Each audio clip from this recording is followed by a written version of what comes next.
Ladies and gentlemen, welcome to the Dallas Daily Show, coming at you from the Neighborhood Loan Studio here in St. Louis. Today's topic is Winning Game Plan, Part 3. Let's get into it. All right, everybody. So this entire week, we've been going through your winning game plan, and we've been talking about how really we want to do this to overcome the 4 fail factors. If you remember that from Monday's episode, F.A.I.L, 4 fail factors: fatigue, anxiety, identity, and lack of accountability. Fatigue, anxiety, identity, and lack of accountability. And if you fall into any of these at any point, you will find yourself failing. And it could be failing in any area of your life. It could be failing in your relationships. It could be failing in your business. It could be failing in your body. It could be failing just in your mindset. Overall, in general, in your energy, in your emotions, there's many ways that we can fall into one of the 4 fail factors. And I know those work because I've literally polled hundreds and hundreds of entrepreneurs and parents over the years to find out what are they always dealing with. And I'm telling you, fatigue is a huge one for people who are entrepreneurs, solopreneurs, parents who are trying to make it work for their kids, right? Male and female alike, fatigue is huge. Anxiety, am I doing the right thing? Am I actually accomplishing anything? That's a big one for people. And a huge one is the identity factor. The identity of who am I outside of what I do? And then lack of accountability. When you and I fall into isolation, when we cut other people off and we start going deeper into the silo of solitude, it's very easy for us to fall into fail patterns and to relive. You've heard us talk about this all the time, the trigger belief behavior cycle in our lives. So today we're specifically going to be talking about how we've got the winning game plan in the second one. So I told you it's 4 I's, 4 fail factors, 4 I's. It's amazing how that works, isn't it? The 4 fail factors: fatigue, anxiety, identity, lack of accountability. And the 4 I's are, it's insight, and you want to grow in your insight every day. We talked about that in yesterday's episode. Today, we're going to be talking about imagination, and then tomorrow, intention, and the 4th one is impact. So insight, imagination, intention, and impact. Today, let's talk about this idea of imagination. So when I first got diagnosed with my depression, I shared a little bit of that story with you. What's an amazing thing in my depression and in the severe anxiety disorder, my psychologist was saying to me, he ran me through the quiz and he goes, "Hey, you scored in the 95th percentile for severe anxiety disorder." And then he said the oddest thing to me. He said, "You scored in the 95th percentile on severe anxiety disorder. Congratulations." And I was like, what in the world does that mean? Congratulations. Why is that a congratulations that I'm 5% away from being one of the most anxious people on earth, literally being crippled by fear, agoraphobic maybe even? And he said, it's very simple, Dallas. He said, it means you have a huge imagination. So congratulations on your anxiety. You have a huge imagination. Now, here's what he said to me after that. It's just that your imagination is directed at all the wrong possible outcomes. You're imagining worst case scenario. You are imagining catastrophizing. You're imagining the enemy being at bay and always closing in on you. And so your imaginations are doing you a disservice as to who you really are. And that really stuck with me, this idea that, oh my gosh, I have a powerful imagination.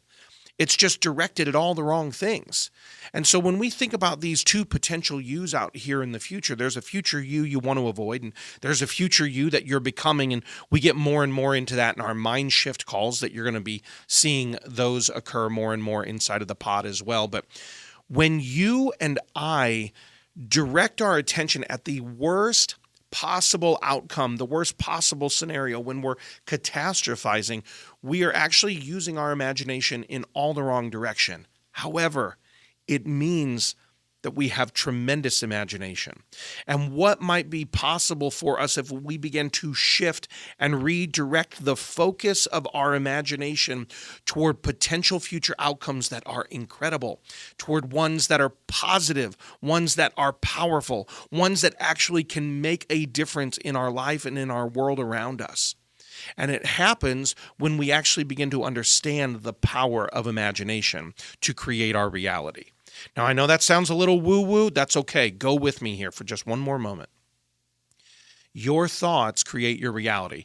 There's so many people over the years who have said, as a man thinketh, so is he, right? That's an old saying. And yes, please understand what I mean by that, the gender-specific language I'm using here. As a person thinks, so are they. Right? You become what you continually think about, Earl Nightingale used to say.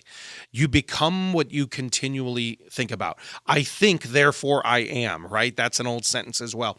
This is historically, people say the way that you think is the way that you will become. It's the way that you will live. So what would happen for us if we shifted our imagination, if we're getting the outcomes we don't want and we're anxious about the possibilities and we're catastrophizing everything that could go wrong, and why are we then surprised when stuff goes exactly that way? What might be possible for you if you could shift your imagination and begin to think, oh, what if this happened? Oh my gosh, wouldn't it be exciting if that happened? Oh, I'll bet everything's going to go right for me. If we begin to shift our imagination, and I want you to grow and expand in the positive, powerful capacity of your imagination on a day in, day out basis. So first, you're going to gain an insight every day. That's going to be part of the winning game plan. You're going to learn something new. You're going to get a new revelation.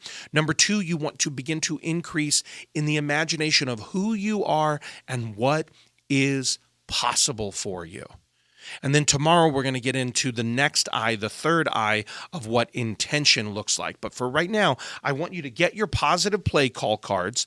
And I've talked about these on the show already, but this is what I'm asking you to do. On the website, dallasdailyshow.com, we have this download for you. I print mine up. It's just a little 5-pack, so you get them every day of the week, right? Monday through Friday. I print mine up, and I do it on a cardstock, as you can hear, and then I cut them up into smaller little pieces like this, so I can stick them. I can stick them on a mirror. I can stick them on my dashboard. I use them as bookmarks in the books I'm reading. And today, you're going to write this as your positive play call. Okay, you're going to write down, my imagination is positive and powerful. I want you to begin to understand the capacity of who you are. My imagination is positive, directed toward the right possible outcome, and powerful, meaning it will shape the way you view the world, the way you behave in the world, and the ultimate outcomes you get in the world. So download the positive play call cards. Go ahead, write that down. My imagination is positive and powerful. That's all I got for you today, my friends. You can get that resource at dallasdailyshow.com, as well as check out our sponsors. Until tomorrow, here's what I always say, you know it's coming at you. Until tomorrow, my friends, go out there and have a championship day. Thanks for listening to my dad's podcast. For more tools, go to dallasdailyshow.com. Be sure to like, subscribe, and share. Thank you.